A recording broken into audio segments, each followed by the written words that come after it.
August 28th, 1963. After a long day of speeches on the nation's capital at the mall, it was culminated with the I Have a Dream speech by the Reverend Dr. Martin Luther King Jr.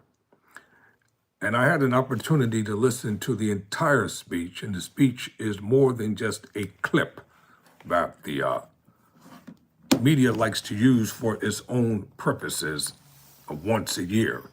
So you should take the time to listen to the entire speech by Reverend Dr. King, Martin Luther King Jr., that is. Reverend Al Sharpton, the founder and president of the National Action Network, commemorating the 1963 March on Washington, he gathered with thousands upon thousands of people on Wall Street in front of the New York Stock Exchange, where slaves were once traded on the New York Stock Exchange. That's why they call it the stock market. The first stocks they ever had were slaves that were out there on the auction blocks, traded and sold.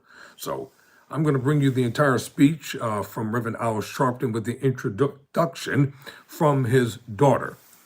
I don't know if this is a clear copy of the video, but we'll try to get the kinks worked out. So, Reverend Al Sharpton leading the march. It's an economic march. And you know what? Let me tell you something. I'm going to probably see a lot of comments coming across the screen, and I don't like to talk when I have a video. If you're brave enough, you stick around, because I got something to say to all of y'all, with pro or con. All right, let's get this party started over here.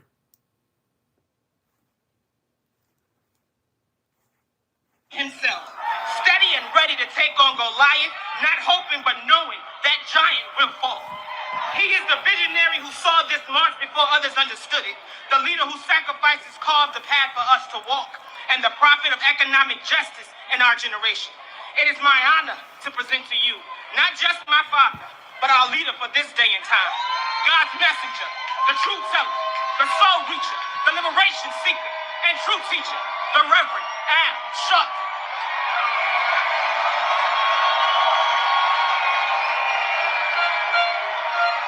No justice! No justice! No justice! No justice! What do we want? What do we want? What do we want? When do we want it? When do we want it?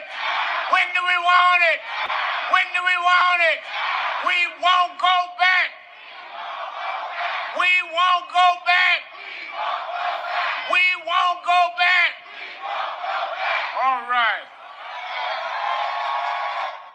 Now stay with me right now. It doesn't matter.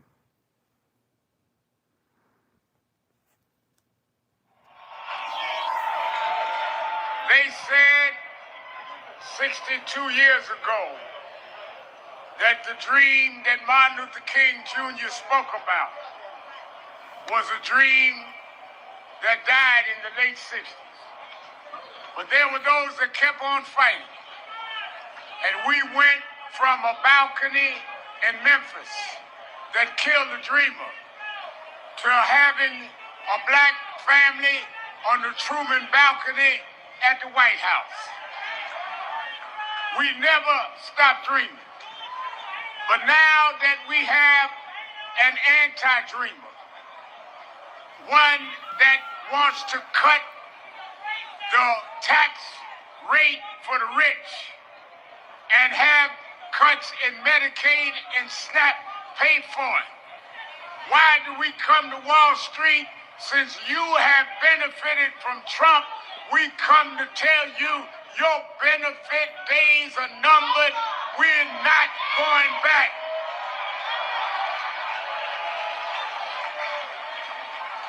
You said, well, we have a couple of hundred people.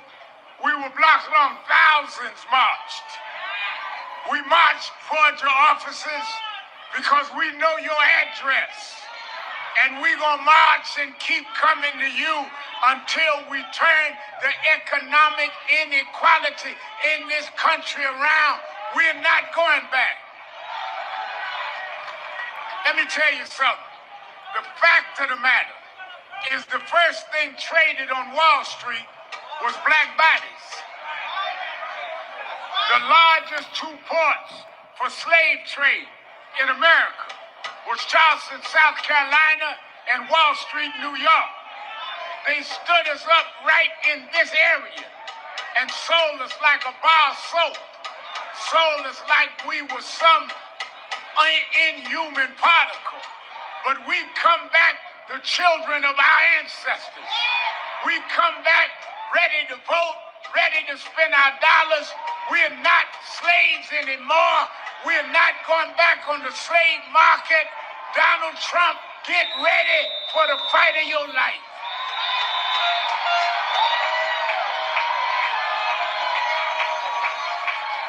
Somebody said you can't fight Trump.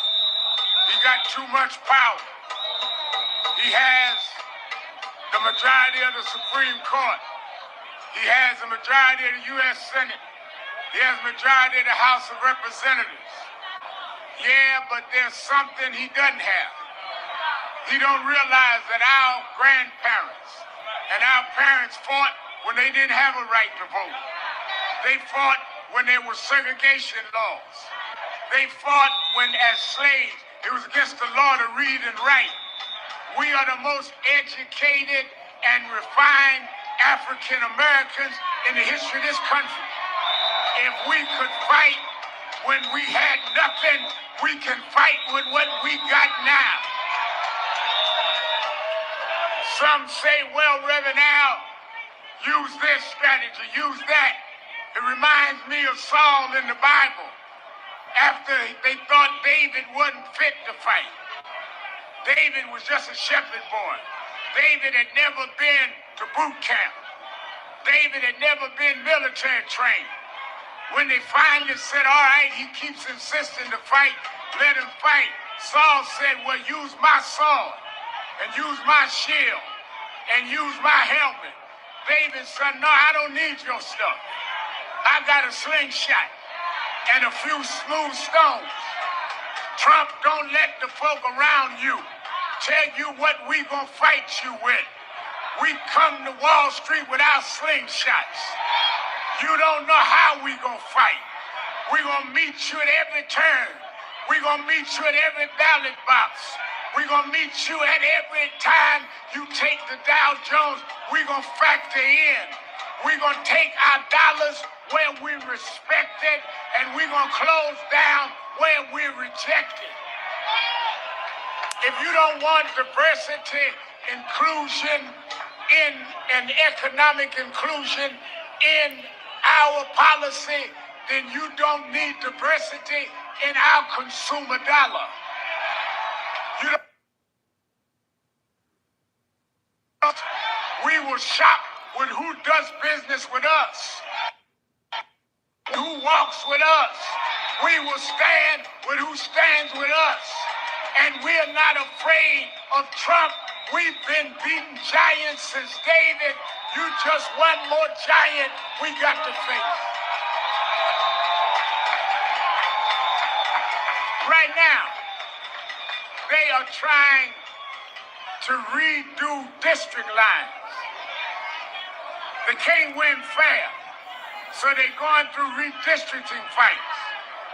Then they go through now trying to change how they choose governors in the Federal Reserve. We are seeing things we never saw before. But let me tell you something. They never seen us before. You're dealing with a new person. And we're not by ourselves. Because if you looked all the blocks we filled, some of our white brothers and sisters was here.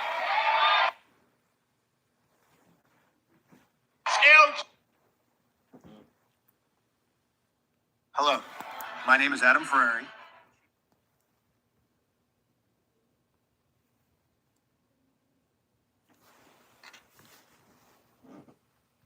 From Gentile, we all coming together because we are not going to let you in this democracy and go into an autocracy.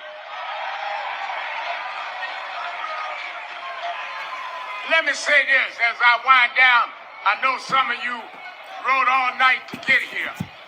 You're here from Tennessee. Tennessee in the house. Tallahassee, Florida in the house. Atlanta, Georgia in the house. Baltimore, Maryland in the house. Buffalo, New York in the house. New Jersey in the house. Washington, D.C. in the house.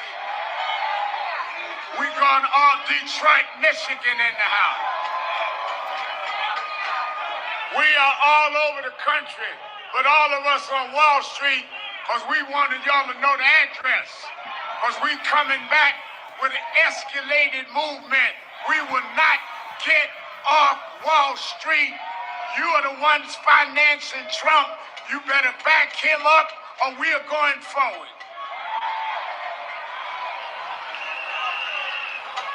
And I saw Mayor Ras Baraka spoke from Newark. I invited all the candidates for mayor to be here. So I don't endorse candidates, but I take attendance.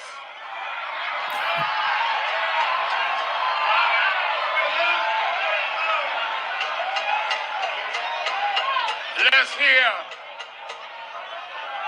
from Andrew Cuomo.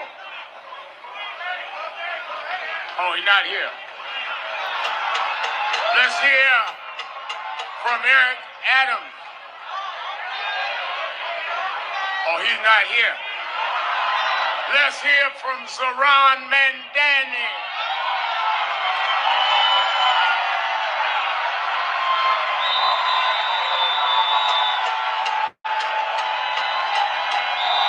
How we doing today? Is the dream still alive? Is the dream still alive? Is the dream still alive? We know that dream lives on in every single person who is here today. It is a dream that we have heard time and again that it has to be deferred. And yet we know that its time has come as we stand here in the wealthiest city, in the wealthiest country in the history of the world, as we stand here by Wall Street, where last year they had more than $40 billion in bonuses. We ask ourselves, how is it that 1 in 4 New Yorkers are still living in poverty? We ask ourselves, how is it that we have still yet to answer the question that Dr. King posed all those decades ago? Because what he said then and what we must answer now is, what good is it to have the right to sit at a lunch counter if you can't afford to buy a hamburger? Our freedom is only as good as our ability to exercise it. And I want to thank Reverend Sharpton. I want to thank the King family for continuing to show that this dream lives on. And it will live on until we achieve that dream where every single person in this city and in this country has the dignity that they deserve in their lives. So my name is Zohran Kwame Mamdani. I stand before you as a man looking to be the next mayor of this city. And I tell you that every day I will wake up with Dr. King's dream at the forefront of my mind. A dream where we make this city the most expensive in the United States of America, affordable for each and every person across this city. So thank you so much for being here. Thank you for marching. Thank you to the Rev. Thank you to the family. And to Donald Trump, we say this to you. We will continue to fight for that which our forefathers have fought for. Because what we fight for is no less than what we deserve. And we will not let you take that dignity from us. We will not let you take that decency from us. We will not let you take it from us, because we will be here fighting each and every day for that which we deserve. Thank you so much. Thank you. Now listen, I want us, as we get ready to depart, don't let anybody agitate you. Don't let nobody provoke you. You made a great statement today. We had not any incidents. One guy come with a cowbell. He thought slavery was still in. We don't do cows no more. So why do I start things? I agree with the Rev. We don't do cows no more. That time is over. He about 400 years late with his cowbell. Don't even entertain it. Go home, let's organize. We're going to give you marching orders all the way through because Trump must be defeated with disciplined strategy and with disciplined activism. That's why people rode all night to get here, to show that we have the discipline and we have the tenacity to fight this fight. They built a movement from the Tea Party to the birther movement to Trump and the MAGA movement. We are building a movement to counter that. They're not smarter than us. They're not stronger than us. They're not more durable than us. And they're not more determined than us. One young man, Reverend McHenry, has led marches here for 82 weeks? 86 weeks. 86 weeks. He and a group have marched from National Action Network in front of Bill Ackman's office, who started the fight against DEI. He's a true soldier, and that's what we want. We don't want no punks in this army. We don't want nobody that just wants to shine on the 6 o'clock news but don't show up at the rallies. This is going to be a long fight, and that's why we need young folk like Ron McHenry and Malcolm Byrd. I'm tough on them because they were tough on me. But if you can't take the training, you can't get in the ring. Tell us what we're going to do. Let us just give praise to our leader, the Reverend Al Sharpton.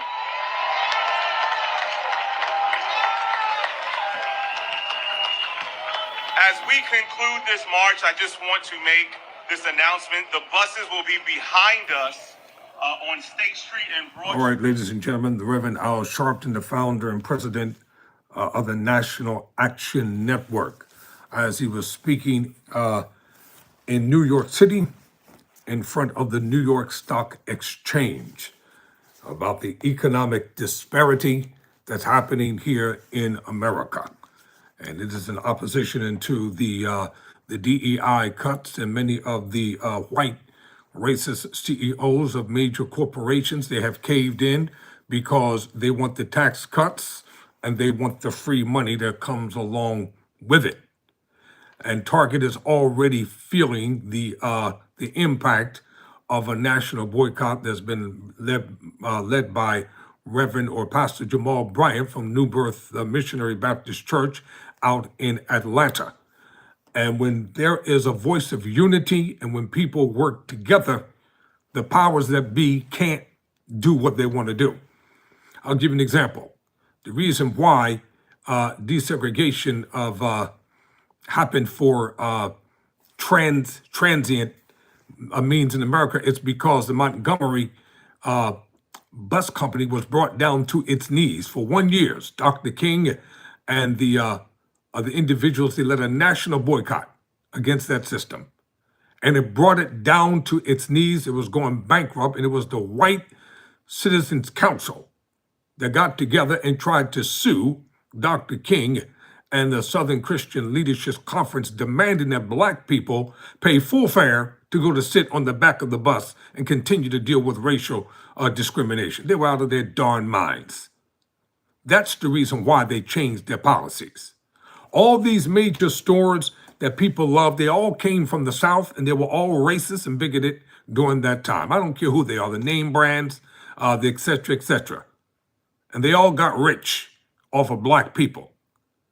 One of the worst things that ever happened to America was desegregation, integration. It destroyed the Black economy in this nation. During segregation, Black people, we thrive with independently owned Black businesses all around the country. And there was a time when all the black entertainers during the 40s and the 50s and 60s and 20s, they had no choice but to stay in black-owned hotels because white hotels would not allow them to come into their place of business. It's ridiculous that in 2025, we're still dealing with the same issues, the same causes. It makes no kind of sense. And for you 2.5 million black people who decided to cast your vote against Kamala Harris, y'all were some dumb idiots for doing so, under the pretense that you were tricked into believing that you were going to get a $5,000 stimulus check. How dumb you were. Yes, I said it. You were just plain stupid to trade your integrity in for a lie. And then you were mad because when she was the attorney general in California, she didn't do any more damage than what the white attorney generals did who came before her. And if my people would stop doing the dumb stuff that they're doing, committing crimes all over the place, then you wouldn't have to be concerned about a lot of things. There's no reason why we can't unify and organize and strategize like anybody else. 2026 midterm elections are coming up. And I've said it before, and I'm going to say it again. Untold millions of people are coming out against the MAGA, Nazi, racist Republicans. They're going to come out against them en masse. And they're going to prove to them that inflation, Medicare, Medicaid, all these cuts that they made, people are angry. I've seen video after video after video of white people in the South complaining about how they regret voting in this past election. And some of you don't care because you think it won't come to your doorstep. Right now, you may have a decent job and you may be making decent money, but when it starts affecting you and your family and your mothers and your fathers, when they cut off your grandmother's Medicaid and Medicare, when they cut off your family's food stamps, then you're going to wonder, why did we do what we did? The power of boycotting works. I'm reading a book here called The Appeal by John Grisham. Have you ever wondered how political politicians get power and how they maintain and keep it? This is a novel, but there is personified truth in this novel. People who run for political office are selected by the rich and the powerful. They are groomed. They are backed by billionaires who have their own sense of ideologyism that they want to spew upon the world. And most individuals don't even know what's happening in this nation because they're not paying attention. They're totally oblivious. I'm so tired of seeing people acting like buffoons and fools and idiots and just singing and dancing and shaking their behinds all across the streets and just acting like fools. Meanwhile, your constitutional rights are being stripped away. Political politicians have lied, cheated, and stole their way to power using the Constitution of the United States and the same rights that they use to get into power. Now they want to take them away from you and me because they don't want us to have any power. Let me read to you of the preface of this book, because you need to know what it's about. Let me flash it back up here again. If you like reading, read The Appeal by John Grisham. In a crowded courtroom in Mississippi, a jury returns a shocking verdict against a chemical company accused of dumping toxic waste into a small town's water supply. Sound familiar? Causing the worst of, quote, cancer cluster, end quote, in history. The company appeals to the Mississippi Supreme Court, whose 9 justices will one day either approve the verdict or reverse it. Who are the 9? How will they vote? Can one be replaced before the case is ultimately decided? The chemical company is owned by Wall Street predator named Carl Trudeau, and Mr. Trudeau is convinced the court is not friendly enough. With judicial elections looming, he decides to try to purchase himself a seat on the court. The cost is a few $1 million, a drop in the bucket for a billionaire like Mr. Trudeau. Through an intricate web of conspiracy and deceit, his political operatives recruit a young, unsuspected candidate. They finance him, manipulate him, market him, and mold him into a political Supreme Court justice, the Supreme Court justice. The appeal is a powerful, timely, and shocking story of political and legal intrigue, a story that will leave readers unable to think about our electoral process or judicial system in quite the same way ever again. If you don't want to read the book, then listen to it. Download it. But this book right here, you need to read it and check it out for yourself. Don't think that the counter operatives, they're scared because they know what's coming, but they don't know when, where, and how. Down in Texas, it was okay for them to vote to change the laws for congressional districts. But then those same hypocrites got upset when Governor Gavin Newsom in California did the same thing. What hypocrisy, what deceitfulness, what arrogance. Wake up, people. Pay attention to what's going on, because sooner or later, everything that's happening in this nation is coming to your city. It's coming to your town. It's coming to your neighborhood or your hood. It's coming to your family, your friends, and your associates. And this is just the beginning, because these greedy billionaires who run these corporations are going to start firing people by the hundreds of thousands under the guise of some fancy term like economic sufficiency or cost-cutting measures.